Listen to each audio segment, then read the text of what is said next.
శుక్లాంబరధరం విష్ణుం శశివర్ణం చతుర్భుజం ప్రసన్నవదనం ధ్యాయేత్ సర్వవిఘ్నోపశాంతయే అగజానన పద్మార్కం గజానన మహార్నిజం అనేకదంతం భక్తానాం ఏకదంతం ఉపాస్మహే. ఓం గం గణపతే నమః. ఓం గురుభ్యో నమః. ఓం శ్రీమాత్రే నమః.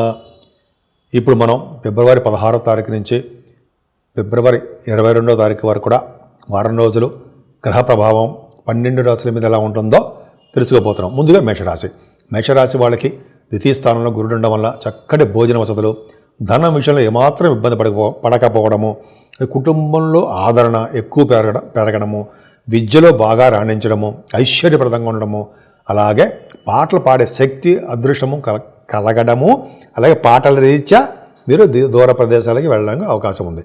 ఎందుకంటే మీకు 12th house లార్డ్ గురుడు ద్వితీయ భావంలో ఉండడం వల్ల ఎప్పుడు ప్రయాణాలు చేస్తూ ఉంటారండి. ముఖ్యంగా మీ తమ్ముళ్ళు కలవడానికి అవకాశం ఉంది. అంతేకాకుండా కుజ ప్రభావం వలన మీకు ధైర్యంగా ఉండడము, భరోసా ఇవ్వడము, శుభవార్తలు వినడము, మీ వే ఆఫ్ లివింగ్ స్టైలే ఒక అద్భుతంగా ఉండడానికి జరుగుతుంది. ఏదైనా 4th house లార్డ్ బ్రహ్మాండంగా ఉన్నాడు కదా చంద్రుడు. బ్రహ్మాండంగా ఉండడం అంటే అష్టమస్థానంలో ఉన్నప్పటికీ మీకు అష్టమస్థానంలో ఉన్నాడు. అంతేకాకుండా మీకు 6వ భావంలో కూడా ఉంటాడు. ఏదేమైనా మీ 4th house లార్డ్ బాగుండడం వలన, చంద్రుడి వలన తల్లిగారి యొక్క ఆరోగ్య పరిస్థితి బాగుండము, తల్లిగారి యొక్క ప్రేమానురాగాలు ఉండము, విద్యలో బాగా అధికంగా రాణించడం జరుగుతుంది. మీకు మీ సంతానం విషయంలో చిన్న చిన్న మనస్పర్ధలు, చిన్న చిన్న కోపాలు, కొద్దిగా డెలివరీ టైంలో కొద్దిగా లేట్ సంతానం ఉండడానికి కొంతమందికి మాత్రం ఉంది. ఏదైనా చంద్రకేతువులు 6వ భావంలో చాలా చాలా అద్భుతంగా ఉన్నారు. అంటే మీకు గురు దృష్టి కూడా ఉండడం వల్ల, కుజ దృష్టి కూడా ఉందండి. 2 గ్రహాల యొక్క దృష్టి ఉండడం వల్ల కేతు మరింత బలవంతుడైపోతాడు, శుభ ఫలితాలు ఇస్తాడు. మేనమామలకి బాగా ఉండేటట్టును చేయడము, ఫారిన్ కంట్రీస్ వెళ్ళేటట్టుగాను, అలాగే స్టాంపింగ్, విదేశాలు వెళ్ళడానికి స్టాంపింగు, అలాగే కొంతమందికి అక్కడ గ్రీన్ కార్డు అని, H1B వీసా అని, పర్మనెంట్ రెసిడెన్సీ అని అంటాం కదా, అవన్నీ బాగా రావడానికి అవకాశం ఉంది. రుణ సౌకర్యం మీకు ఉంటుంది. త్వరగా మీరు ఎలా తీర్చాలో మీకు బాగా తెలుసు రుణాలు. అలాగే శత్రుభయం లేకుండా ఉంటుంది. మేనమామలకి చాలా బాగుంటుంది. కాంపిటీషన్ ఎగ్జామ్స్లో పర్ఫెక్ట్గా సక్సెస్ అయిపోతారు. అంతేకాకుండా వివాది వేడుకలు, శుభకార్యాలు, ధర్మకార్యాలు మీ ఇంట్లో చేసుకుంటారు.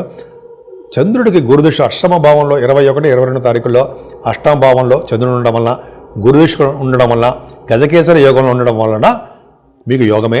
అంటే కోర్టు కేసులు కానీ, చిన్న చిన్న ఇబ్బందులు ఏమైనా ఉంటాయి, హెల్త్ ప్రాబ్లమ్స్ కానీ ఇవన్నీ సాల్వ్ అయిపోతాయి. అవకాశాలు ఎక్కువ ఉన్నాయి. అలాగే అదృష్టవంతుడిగా, ఐశ్వర్యవంతుడిగా, పూర్వీకులు ఇచ్చిన ఆస్తిపాస్తులు ఏమైనా ఉంటే ఉండడము, అలాగే సేవకాజనంతో ఆనందంగా ఉండడానికి అవకాశం ఉంది. ఏదైనా భాగ్యస్థానానికి కేతువు చూడడం వలన, భాగ్యాధిపతి ద్వితీయ స్థానం ఉండడం వలన విదేశాలు వెళ్ళడానికి డబ్బులకు మాత్రం లోటు ఉండదు. విదేశాలు కాదండి, ఎక్కడ ప్రయాణాలు చేయాలన్నా, చదువుకోవాలన్నా ధనానికి మాత్రం లోటు ఉండదు. పర్ఫెక్ట్గా బాగుంటుంది. అంతేకాకుండా ఈ గురువుల ప్రభావం వల్లనే తీర్థయాత్రలు చేయడం కానీ, ఈ పుణ్యనదుల స్నానాలు కానీ, అదే చూసారా మనం అనుకుంటుంటాం కదా, త్రివేణి సంగమం, ప్రయాగరాజ్ అంటాం కదా, దాంట్లో చేసే అదృష్టం, స్నానం చేసే అదృష్టం ఉందేమో చూడండి సార్, బహుశా ఏమో ఉందేమో చేస్తుంటారు వాటికి. ఆ బాగుండడం జరుగుతుంది. 10th భావానికి గురుదృష్టి ఉందండి. అంటే మీరు చేస్తున్న ఉద్యోగంలో, సపోజ్ సాఫ్ట్వేర్ ఉద్యోగంలో కానీ, గవర్నమెంట్ ప్రొఫెషన్లో కానీ మీకు ఉన్నతమైన పదవులు రావడానికి, అంటే ఉన్నతంగా మీరు గౌరవింపబడడానికి మీకు అవకాశాలు ఉన్నాయి. మీరు కష్టపడ్డందుకు ఫలితాలు తప్పకుండా వస్తాయి. అలాగే బ్యాంకింగ్ రంగంలో కానీ, విద్యా సంస్థలో కానీ, ఇట్లాగంటే ఫైనాన్స్ సంబంధించిన గురు కారకత్వాలు ఉన్న వాటిలో మీరు బాగా డెవలప్ అవుతారు. బంగారం వ్యాపారాలు అభివృద్ధికరంగా ఉంటాయి. వ్యాపారాలు బాగుంటాయి. ఉద్యోగస్తులు కూడా చాలా అద్భుతంగా, చాలా మంచి మంచి ఫలితాలు ఉంటాయి. లాభస్థానంలో రవి, శని, బుధులు. అసలు రవి ఉంటేనే లాభంలో అద్భుతం. శని కూడా ఉన్నాడు, 11 ఉన్నాడు. అంటే ఉండడం వల్ల రాజకీయ రంగంలో ఉన్న వాళ్ళకి, అంటే పొలిటికల్ రంగంలో ఉన్న వాళ్ళకి పదవులు రావడము, ఆనందంగా ఉండడము, ఎప్పుడు వాళ్ళకి ఏమైనా చిన్న చిన్న ప్రాబ్లమ్స్ అయినా వాటన్నిటి నుంచి బయటపడడము, రవి బుధులు లాభంలో ఉండడం వల్ల గెలుస్తారు. అలాగే ఈ వ్యాపార అభివృద్ధి చాలా బాగుంటుంది. ముఖ్యంగా coal, automobile, cement, computer softwares, real estate రంగం ఇవన్నీ అంటాం కదా, ఇవన్నీ కూడా రవి బుధులు శని వాళ్ళకి కారణం. అంటే కుంభరాశిలో రవి బుధులు అంటే డాక్టర్స్ వృత్తిలో ఉన్న వాళ్ళకి, అంటే వైద్య వృత్తిలో ఉన్న వాళ్ళకి మంచి ఫలితాలు, వాళ్ళకి గుర్తింపు, గౌరవం దక్కుతాయి. శుక్రరాహులు 12వ భావం తప్పండి. 2nd house లార్డ్ 12 భావం ఉండడం వల్ల కూడా విదేశ పర్యటన, సన్మానాలు జరగడము, అలాగే మంచి మంచి వాటికి ధనం ఖర్చు పెట్టడము జరుగుతుంది. సో ఈ విధంగా మీ మేషరాశి వాళ్ళకి చాలా బాగుంది. మీరు ముఖ్యంగా పూజించవలసిన దేవుడు వెంకటేశ్వర స్వామి.